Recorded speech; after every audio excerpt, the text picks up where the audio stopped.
a story I promised to never tell. For years, I told myself it wasn't real, that I suffered from a paranoid delusion or a mental breakdown on that day it happened.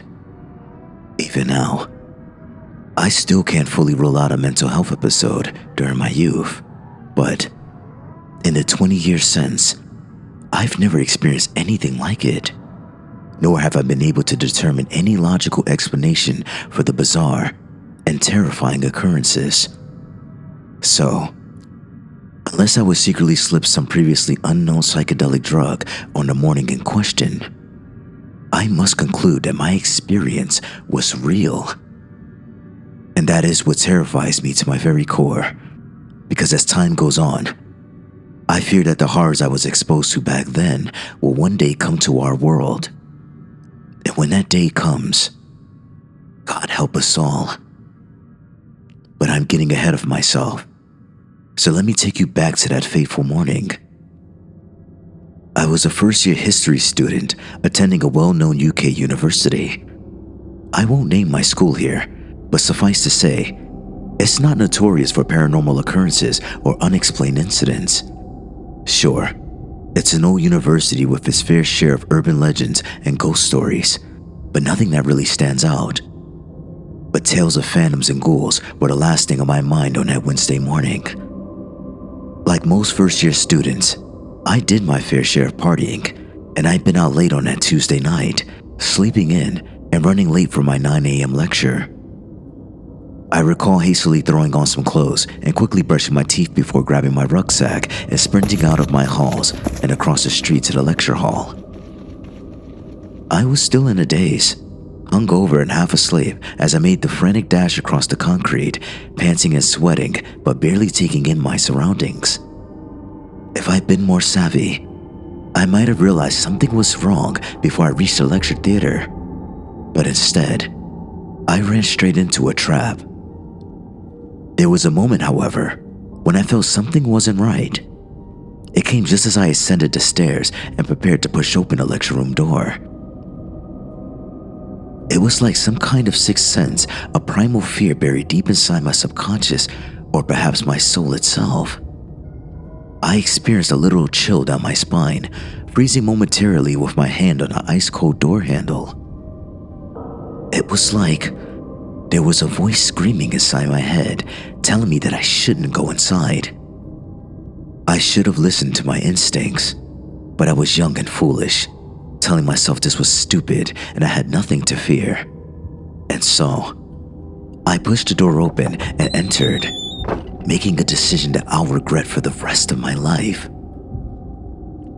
At first glance, the interior of the lecture theater didn't look like anything out of the ordinary, as I observed rows of seats set up in an amphitheater style, facing down towards the podium where the lecturer stood over a projector screen showing a PowerPoint presentation. Rows of students sat in tight formation, all sitting in total silence with their eyes facing front. It was eerie how quiet it was inside of that theater. You literally could have heard a pin drop. This was my second indication that something was off about this classroom. Usually, you could guarantee some chatter from the back seats with somebody messing around or slacking off. Not with this class. They were the most well-behaved and focused students I'd ever encountered. And this wasn't all. There must have been close to 100 students inside of that lecture theater, and they were all dressed identically. Now, even 20 years ago, you'd expect to see diversity amongst young people attending university. This is the time of experimentation after all, for trying out new styles and fashions and breaking the mold. But this lot clearly hadn't gotten the message. Each and every one was dressed in a dark black uniform. Shirts and trousers for the boys, blouses and long skirts for the girls. Not only that, but they all had the same hair. The boys with short crew cuts and girls with their hair tied back in neat buns. None of the females wore makeup from what I could tell. Clearly, I was the last student to arrive for the lecture, and I felt very uncomfortable as I walked down the aisle in search of a seat. But no one turned to look at me or even to acknowledge my existence. They all kept their eyes on the front podium, their faces emotionless and devoid of expression. This was freaky enough. But then I saw the lecturer. On the surface, our teacher seemed quite normal. A middle-aged academic type dressed in a tweed suit and sporting a well-trimmed goatee beard. He wore reading glasses which he lowered every so slightly as he watched me approach.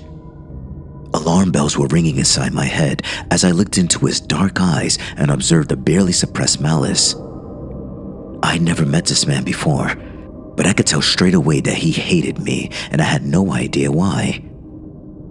I was so taken aback by his hateful glare that I simply stood there in the aisle, frozen by terror I could not explain. And when he opened his mouth to speak, his voice was deep, piercing, and almost inhuman. "Good morning. Nice of you to join us." Such a comment wasn't unexpected, but his tone was more accusatory than sarcastic. I physically shook as I struggled to find the words to respond. I'm sorry I'm late," I eventually stuttered. "Well, make sure it doesn't happen again, or you will regret it." That was a threat, pure and simple. I had no doubt that this man would punish me for any slight indiscretion. "Now, take a seat so we can get started." I did so without hesitation, practically jumping into a chair located on an empty row, 3 from the front. I glanced over my shoulder only briefly, looking above the heads of the student clones and back to the door. I realized then that I should have listened to my instincts and walked away, but it was too late.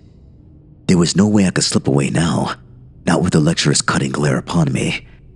I was here for the duration, but I couldn't have imagined what this fiend would expose me to over the next hour.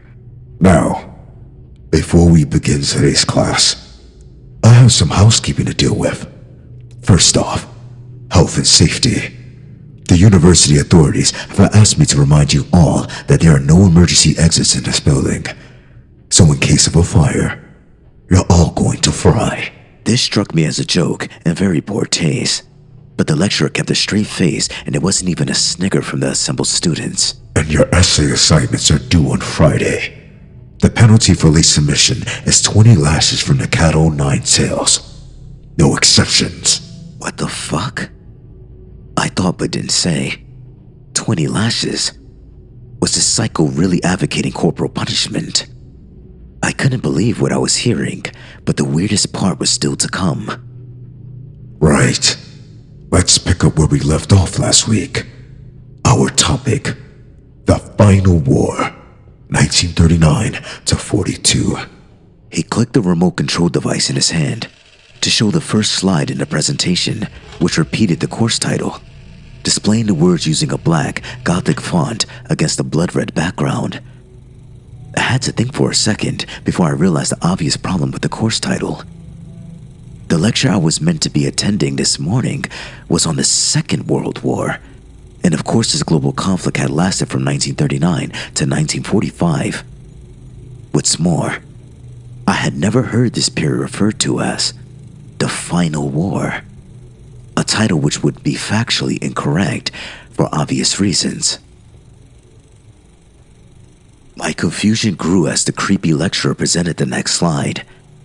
This included an old black and white photograph of a ruined city. I noted how every building was reduced to rubble, and saw the crater-like hole which swallowed up the debris.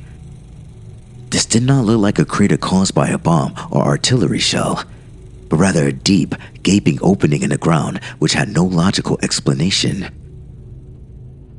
The text above the grim image was equally disturbing, as it read, 1942, the year hell rose up. I was still pondering the meaning of all this when the lecturer moved on to the next slide and began his explanatory narrative. The image on the screen was familiar to me. A map of Europe circa the autumn of 1942, when the Nazi Empire was at its greatest extent, stretching from France in the west to the Volga in the east, and Norway in the north to the Sahara in the south. The next map showed Japanese conquests in the Far East, extending across China, Southeast Asia, and most of the Western Pacific Rim.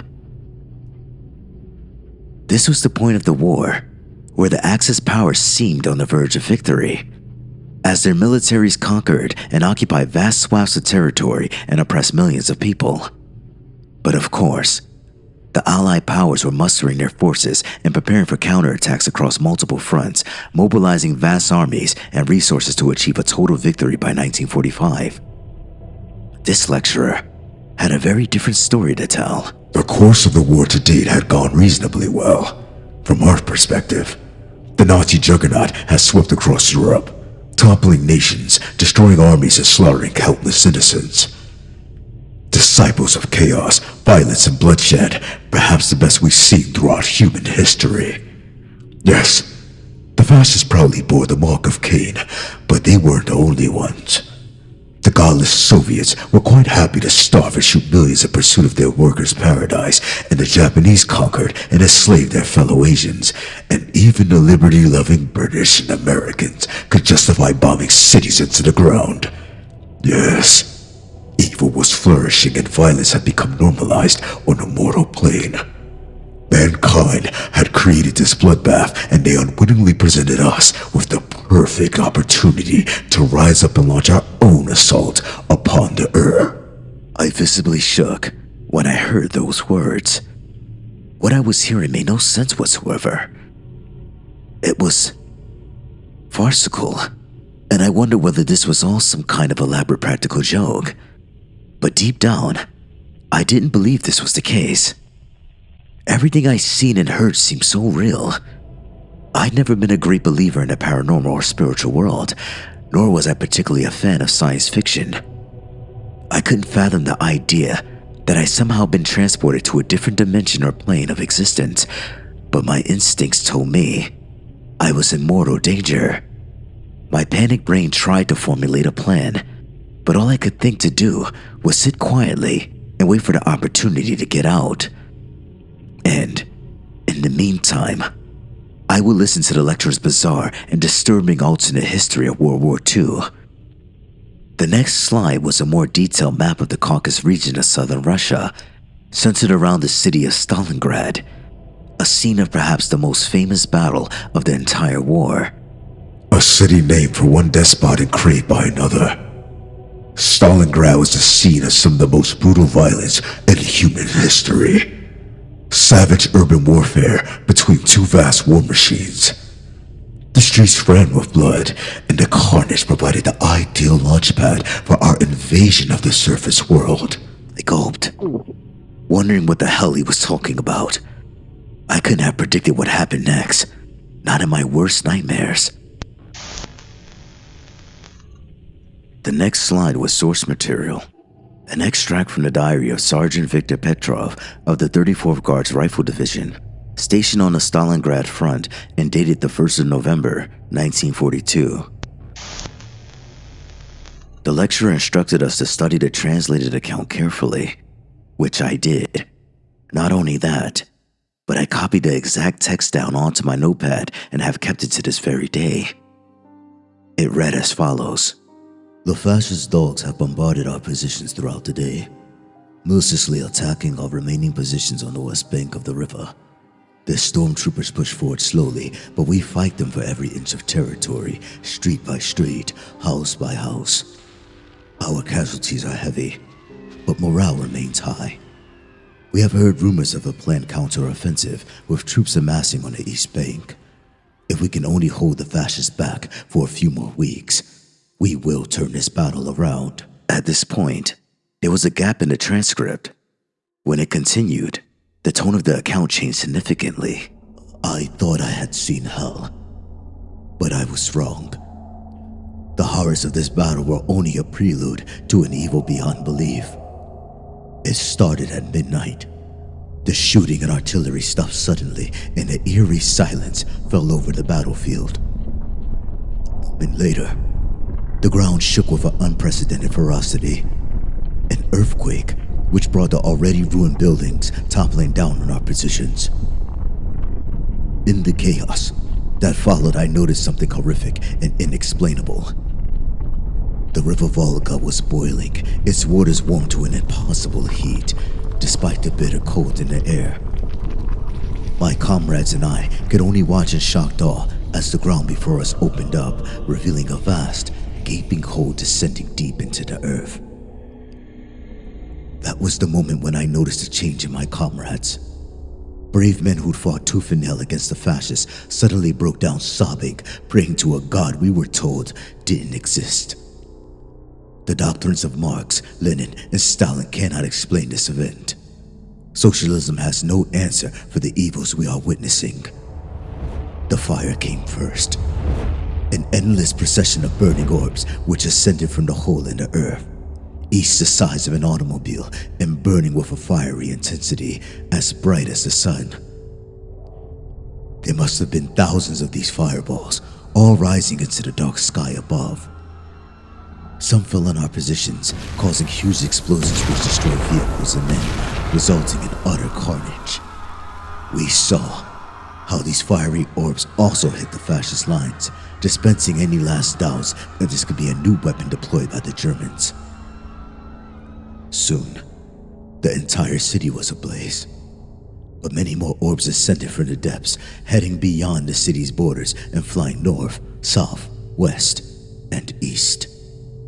I guess they were targeting other positions far from here, and they seemed to be guided by some unseen force. The ground attack commenced shortly before dawn. They came in droves. Thousands of bloodthirsty killers throwing themselves at our lines in wave after wave of mindless suicide attacks. We rallied our comrades and fought back with everything we could muster, hitting the new enemy with rifle, machine gun, and artillery fire. We must have taken down thousands, but they kept on coming until our ammunition was almost exhausted. By the time the attackers reached our lines, we made a horrifying discovery. The enemy soldiers had once been people like us, but they were no longer human. The best way I can describe the mass is undead. Zombie-like legions whose rotting corpses have been brought back to life. Their bodies controlled by some kind of evil presence. We saw how some still wore the tattered uniforms of our army and that of our Nazi enemies. The dead are literally waging war against us. The political commissaires were the first to break, abandoning their positions and fleeing like the cowards they are. My comrades fought bravely, engaging the enemy hand by hand after we ran out of bullets. But the outcome was inevitable. There were too many of them, and their assault was relentless. I was one of the few who escaped the slaughter, watching on in horror as those damned ghouls ripped my comrades to pieces and feasted on their still warm flesh. I can still hear the screams from my current position as I cower in a basement beside a squad of SS soldiers, my former enemies, now unlikely allies against this hellish legion. I don't expect to survive the day. And that's where the transcript abruptly ended. I could hardly focus on the lecturer's words as he continued the class, and I tried to comprehend what I just read. I told myself that it couldn't be real, but photographic evidence soon followed. The first image displayed on the PowerPoint showed a night sky lit up by thousands of burning orbs, just like the witness had described. Next was a graphic image of savagery and bloodshed.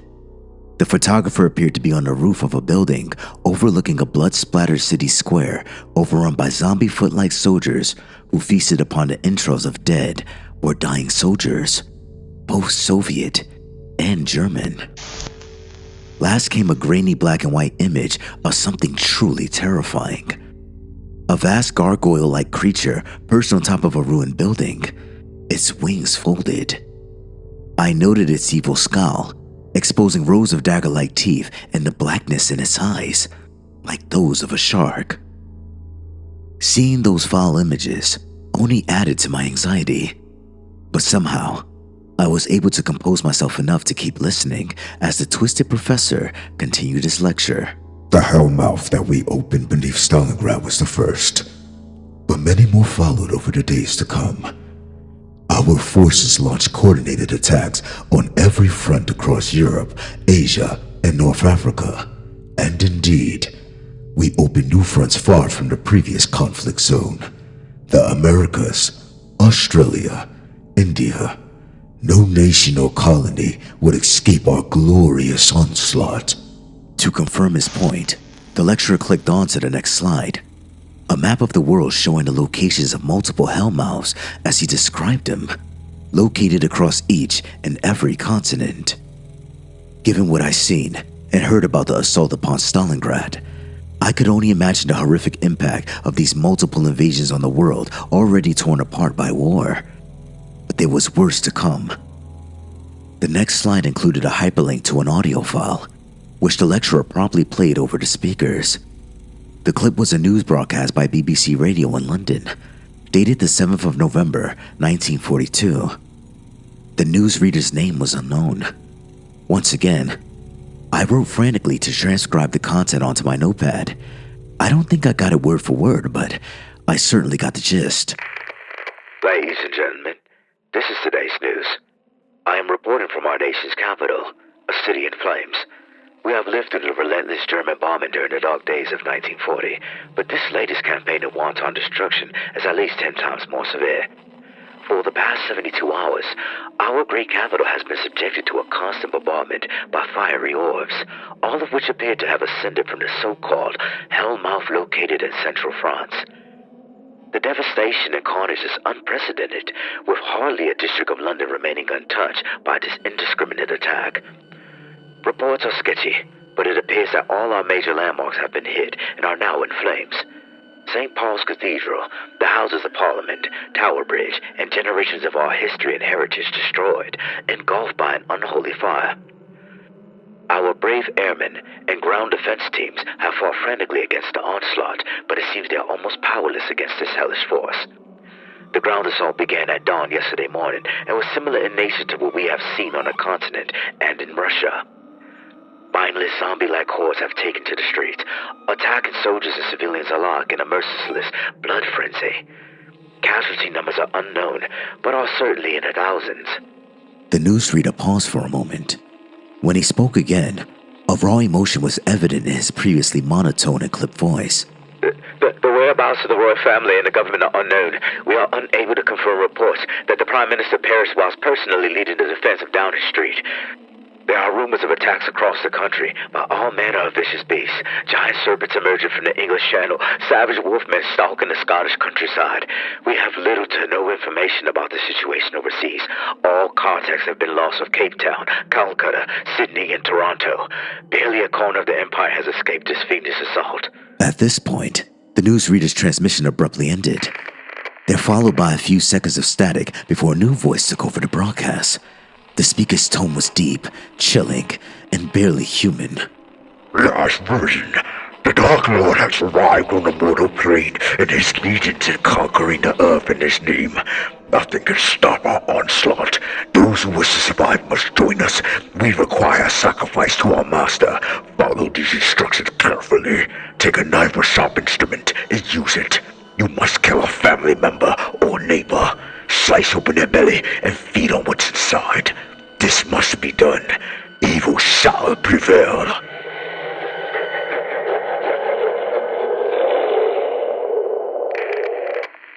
The broadcast ended there. I felt physically sick, hardly able to breathe as the horrific meaning behind these words hit home. I couldn't imagine the sheer terror experienced by those forced to listen to that evil broadcast. The professor calmly continued his lecture, not missing a beat. As our reign of terror stalked the land, a simultaneous campaign commenced on the high seas. The next slide was a written transcript by Chief Warrant Officer Patrick Riley, stationed on the destroyer USS Strong and dated the 12th of November, 1942. We'd been hunting the Japanese submarine for 3 days in the waters north of New Guinea. They sunk 3 American ships already and killed a lot of my friends, so we took the hunt personally. Our ship had been at sea for almost 2 months, and so we had little idea of what was happening back home. We'd heard reports of attacks in the US mainland, but reckoned it was a new Axis offensive, so this made us all the more determined to strike back. The enemy captain was good because he'd evaded us for days, disappearing without a trace after torpedo attacks on our ships. That's why we were astonished when the sub suddenly surfaced in broad daylight, only half a mile from our starboard side. The enemy boat was literally a sitting duck, but the order came down to hold fire. We thought they might have experienced mechanical difficulties and wanted to surrender, but this wasn't the case. I used my binoculars to observe the enemy boat, watching as the topside hatch popped open and a Japanese officer emerged. I saw the sheer panic in his face as he waved frantically in my direction. At the time, we had no idea what he was doing, but I guess he was trying to warn us, because within a minute, all hell broke loose. The first thing I noticed was the water around the sub boiling, as if the sea was suddenly heated to an impossibly high temperature. To my horror, I saw a vast dark shadow under the surface as something huge ascended from the depths. Next, tentacles emerged from beneath the waves, vast appendages as thick as tree trunks. The slimy tentacles wrapped around the exposed body of the submarine, tightening their grip so hard that they crushed the steel hull. The beast seemed to exert little effort as it pulled the boat under the waves, condemning its crew to a watery grave. Never in all my years on the sea had I ever witnessed something so horrific, nor had I ever imagined such a creature could exist anywhere in this world. Our crew nearly descended into blind panic after witnessing the devastating attack. There was a brief debate amongst the officers as to whether we should open fire on the beast or flee from the scene. We chose the latter. I doubt our guns could have inflicted much more damage on a monster of such immense size. We sailed north at top knots, but didn't make it far. The beast covered the distance in a remarkably short time, and we were horrified to see its huge tentacles ascending, each with multiple suckers the size of a man's head. The monster wrapped itself around our ship's hull, slowly pulling our boat down below the surface. At this point, discipline completely broke down as men cried and screamed and did whatever they could to escape the sinking ship. I was thrown overboard in the scramble, falling into the boiling waters below, screaming as my skin was badly burned. As my frail body sank below the surface, I saw the beast's huge, gaping maw, a beak-like mouth big enough to swallow our ship whole. When I stared into its open jaws, I saw a dark abyss, a blackness I feared could swallow up the entire world. I didn't want to fall into those jaws, and so I fought with all my strength, kicking my way back to the surface. There I found only chaos and anarchy, as our boat was pulled under and the few survivors swam for their lives. I don't know how I made it out, but somehow I grabbed hold of a piece of floating debris and escaped the deadly whirlpool, floating across open water until I reached a coral reef a few miles to the south. I lay there half dead for 2 days before a US plane spotted me and I was rescued. I was the only survivor from the Strong's crew. They told me how lucky I was, but I'm not sure that's true, given the hell I came back to. I later learned that the Leviathan which sank our ship was only one of many spread across the Pacific, Atlantic, and Indian Oceans, attacking Allied, Axis, and neutral ships alike and covering huge distances within a short space of time. It wasn't long before these monsters shut down virtually all shipping routes across the high seas, making the transportation of food, weapons, and people near impossible. The accompanying photograph on the next slide showed an American aircraft carrier being attacked by one of those Leviathans. Its vast tentacles wrapping around its hull as planes and sailors fell helplessly into the hot waters. I shook my head in disbelief, trying to imagine the sheer terror those men must have experienced when they were attacked by this huge monster from the depths. The next slide was a global map, similar to the one previously displayed, and showing the locations of the Hellmouths. This map also showed the invasion's progress, with huge areas of land marked in red, meaning that they were now under the control of Hell's legions. The initial stages of our invasion went as planned, with the armies of humanity quickly falling victim to our lightning offensive. But pockets of resistance remained, holdouts too stubborn to accept the inevitable, or perhaps hoping for divine intervention. We needed to remove this hope to show the scattered remnants of humanity that their struggle was futile. This is when we deployed our elite divisions. He presented another written source. This one being an account by Private First Class Jerry Langdon of the Indiana National Guard, dated the 30th of November, 1942. They told us we'd be shipped out to the Pacific or Europe, but instead we're fighting in our own backyard against an enemy so evil that we can hardly believe they exist. These monsters are like something from our worst nightmare, but their invasion is all too real. Our battalion was deployed just outside of Gary and about 500 miles north of the Midwestern Hellmouth. The fiendish hordes were rapidly advancing upon our positions, and we knew that we were one of the last units standing between the enemy and Chicago. We'd already cut our teeth fighting against the ghouls, the undead that swamped our lives with their suicidal attacks. Their assaults are relentless, and we lost almost half of our men. But somehow, we held the line. We expected more of the same, but as brave as our boys were, we had no answer for what came next. The attack came at dawn. An icy blizzard had battered our positions throughout the night, but we were awoken by the ground shaking as something huge smashed through the cornfields south of our position. Thump, thump. That's what we heard, and we froze in fear, dreading whatever hellish monstrosity they were sending against us. The creature which emerged from the storm front was hideous, a minotaur-like beast with the horned head of a bull, the body of a man adorned with armor, and hooves which smashed into the ground. The demon, and I'm sure that's what it was, must have been over 50 feet tall, its massive frame dominating the skyline. To my horror, I saw how its hateful eyes burnt to crimson red. It opened its mouth to reveal razor-sharp like teeth and let out a powerful, animalistic roar which chilled me to my bones. The demon was armed with a flaming sword, easily the length of 3 grown men, and it moved quickly, the ground shaking with every step. The beast was soon joined by 2 others, both of comparable size and strength. One was similarly armed with a giant flaming sword, while the third carried what appeared to be a crossbow. The hellish trio were still about a mile away from our position when the third demon raised his weapon and fired a huge bolt of fire that tore across the gap, directly hitting the Sherman tank to our rear. The resulting explosion reduced the vehicle into a flaming wreck. At that moment, the first 2 demons roared and charged while the third reloaded. We threw everything we had at the enemy, firing rifles, machine guns, and bazookas. We must have hit them with hundreds of rounds, but our bullets and shells had little impact, as nothing we had could penetrate their thick armor. The beast attacked us with a hateful glee, using their flaming swords to slice our boys to shreds. I saw a squad of men cut in half by a single swing of a sword, staining the ground with blood and guts. There was no way we could resist such a devastating assault, as our defensive lines soon fell apart. As I write this, I am hiding in an abandoned barn with a handful of fellow survivors. We can hear the demons stomping around in surrounding fields, roaring in triumph as they pick off our people one by one. I don't expect to survive much longer.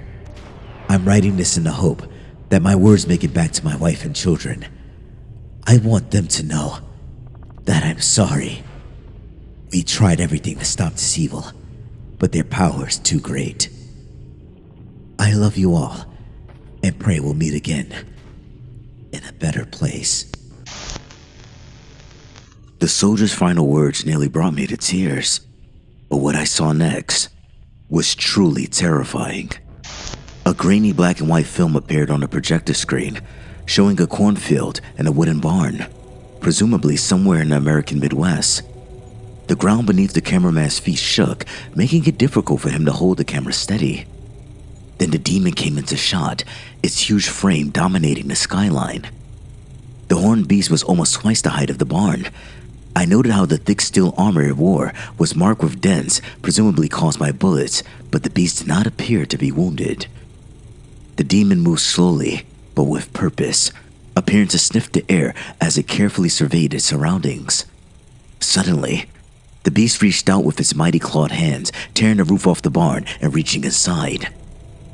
To my horror, I watched it picking up a screaming figure, a woman by the looks of it. It sneered with an evil look in its eyes and crushed the woman's body in his fist before ripping her into 2 pieces and casually tossing her remains into the cornfield. And then the film ended. I barely had a moment to breathe before the next horrifying film began. This one appeared to be taken from the cone of a fighter plane as it strafed enemy forces on the ground. It came in low, firing its twin machine guns at the huge frame of yet another giant demon. The beast roared with rage as it looked up, swinging his sword at the plane which had flown in too close. It struck the aircraft like a cat would swipe at a pigeon, cutting through it with fire and abruptly bringing the footage to a brutal end. We returned to the world map, and I noted how the red and occupied areas now took up most of the global landmass, with only a few isolated pockets not under Hell's control. The world's great cities, London, Paris, New York, Tokyo, they were all marked with a death skull, indicating that they had been neutralized. Meanwhile, the sneering lecturer continued his account with a cold, emotionless tone. Victory for our forces was within reach, but one holdout remained. Here. He used a laser pointer to highlight Berlin on the map, which I noted was one of the few remaining cities not marked with an ominous skull. This is where humanity made their desperate last stand. Another transcript followed, this time from the diary of Hauptmann Heinrich Müller of the Wehrmacht's 163rd Infantry Division, dated the 19th of December, 1942. Today the shattered remnants of my division arrived at what they're calling Fortress Berlin. The generals have told us this is where we will break the fiendish invaders, but few of us believe this is possible.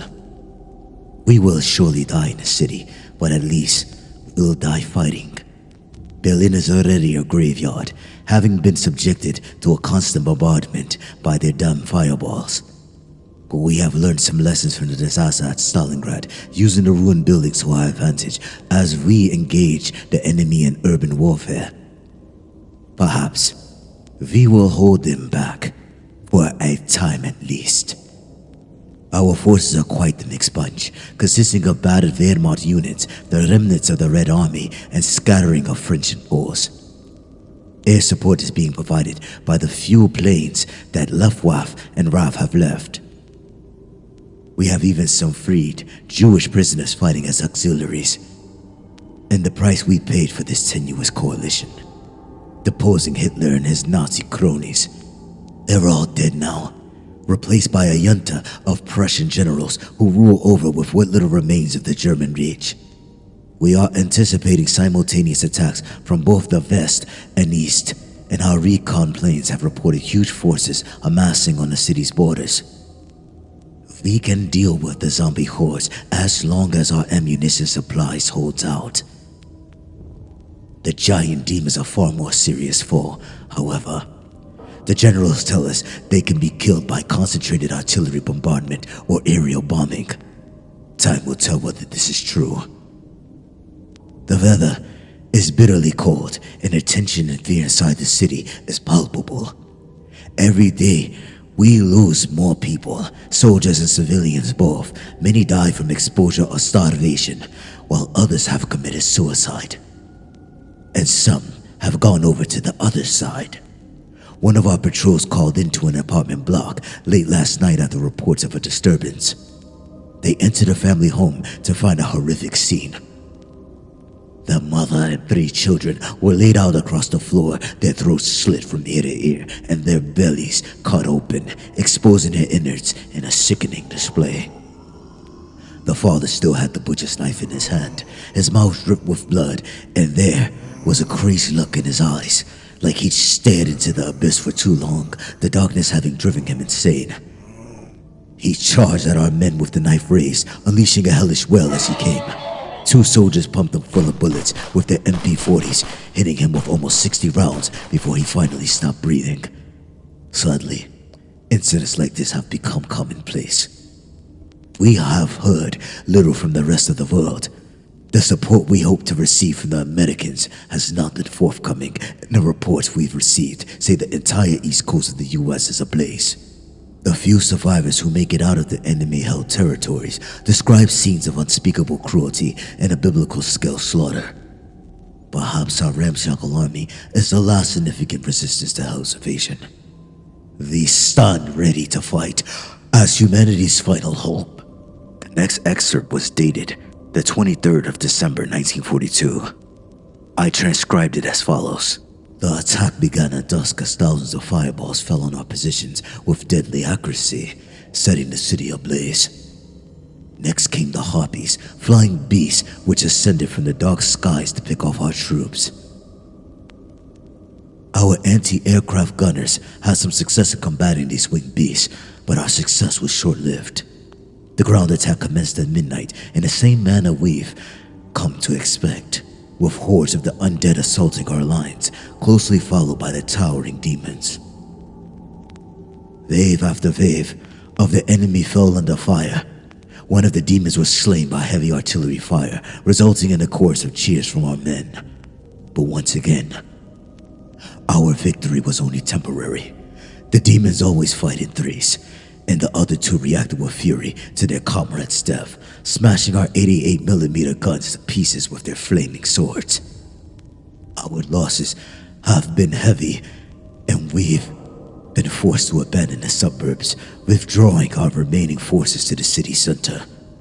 Here we shall make our final stand. The final entry was dated the 25th of December, 1942. Today is Christmas Day, but there is no cause for celebration. All the joy, the hope, and the love is gone from the world. All that is left is pain, suffering, and death. The enemy has taken control of the streets, forcing us beneath the ground. We are sequestered in the bunkers underneath the ruins of Reichstag, accommodation originally built for the Führer and his staff. I can hear the wails of the Harpies and roars of the demons, even through the concrete walls. The beasts are tearing at the steel doors, and it won't be long until they break through. We will fight to the last man and last bullet. Surrender is not an option. I've had time to think during these last hours, to consider what has brought us to this terrible conclusion. Why did the legions of hell so suddenly emerge onto our mortal plane? And why has God abandoned us in our hour of need? I can only conclude that we brought this evil upon ourselves. The horrors we inflicted upon each other during the human war, the carnage and wanton slaughter. We've paved the way for Satan's invasion. There is no one else to blame. I can hear them coming for us, tearing down the corridors. This is the end. The end of everything. I had a lump in my throat and tears in my eyes by the time I'd finished reading Muller's tragic account. I remember my right hand shaking uncontrollably as I continued to grip my pen. I had little time to consider the horrendous implications of what I just read, however, as the lecturer shot a sadistic smile and presented his final slide. And so, our glorious victory was complete.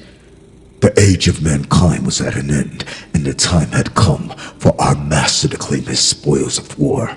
Another film reel played over the projector, this time showing a horrifying procession through a ruined city. I saw a company of demons stomping down a rubble-strewn avenue and a flight of hideous harpies soaring in the skies above. Suddenly, the camera panned upwards, showing a dark cloud front above the devastated city. I watched on in memorized horror as the clouds transformed and a face emerged from behind them. A horned beast with burning eyes and a wicked, hateful scowl more terrifying than anything I had ever seen up to that point. I swore the beast was staring directly at me as the recording continued. I wanted so badly to look away, but was unable to do so, so those hideous eyes held me in a bewitching trance. The film ended as suddenly as it begun, releasing me from its spell, but my relief was short-lived. To my fresh horror, I realized that everyone in the lecture theater was staring directly at me. The professor's eyes were filled with a rage, while the students appeared like wild animals suddenly transformed into an unholy horde. The lecturer opened his mouth to reveal a gaping blackness, and he pointed and screamed at me with all the force in hell. You don't belong here!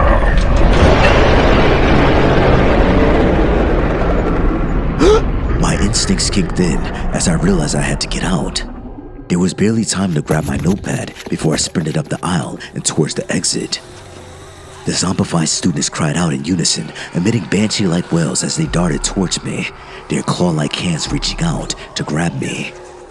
Somehow, I made it through the violent scrum and out of the door. I expected fresh air, but was instead confronted by stifling heat and a foul stench like rotting flesh. And when I looked up into the sky, my heart almost stopped. It played out exactly like in the film. The storm clouds parting to reveal his hideous face staring down upon me. His fiery eyes holding me in a paralyzed trance as he opened his maw to reveal rows of shark-like teeth. The beast cackled, his foul laughter nearly deafening me as he reached out with a huge claw, ready to scoop me up and devour my flesh. I screamed out in absolute terror, losing my footing and falling backwards and hitting my head hard against the concrete. I felt the shooting pain inside my skull, and then everything went black. I awoke to concerned faces, and a girl frantically calling for an ambulance. They said I'd fallen while running to class, splitting my head open and temporarily losing consciousness. I got taken to A&E, where I ended up with 20 stitches. There was no permanent damage, not physically at least. The obvious conclusion is that my bizarre and terrifying experience was simply a delusion brought on by my head injury. There's one major problem with this explanation, however. When I looked at my notepad, I discovered the full transcripts I'd written out, confirming the horrific accounts I'd been exposed to. I've had a lot of time to think over the events of that morning in the years since. I don't have a logical explanation for what happened to me, but I do have a theory. I believe I was transported to another dimension, one where the legions of hell conquered the earth in late 1942. I witnessed a terrifying world ruled by Satan, but somehow made it back home. Perhaps someone up there was looking out for me. I don't know. For years I kept this account to myself due to the fear of being labeled insane. But recently, I read an account of a history buff who visited a demonic museum and the old traumas came flooding back. In our universe, we mercifully avoided this hellish outcome to World War II, but the devil is still down there in our hell, patiently waiting for his opportunity. I don't know when the attack will come, but I know we must do everything in our power to prevent hell from rising, because the cost of defeat is too horrifying to contemplate. Last version. The Dark Lord has arrived on the mortal plane and his legions are conquering the earth in his name. Nothing can stop our onslaught. Those who wish to survive must join us. We require a sacrifice to our master. Follow these instructions carefully. Take a knife or sharp instrument and use it. You must kill a family member or neighbor. Slice open their belly and feed on what's inside. This must be done. Evil shall prevail. This concludes our story. Thank you for listening. I hope you enjoyed the content. Please like, comment, and subscribe, and I'll see you in the next video. Bye.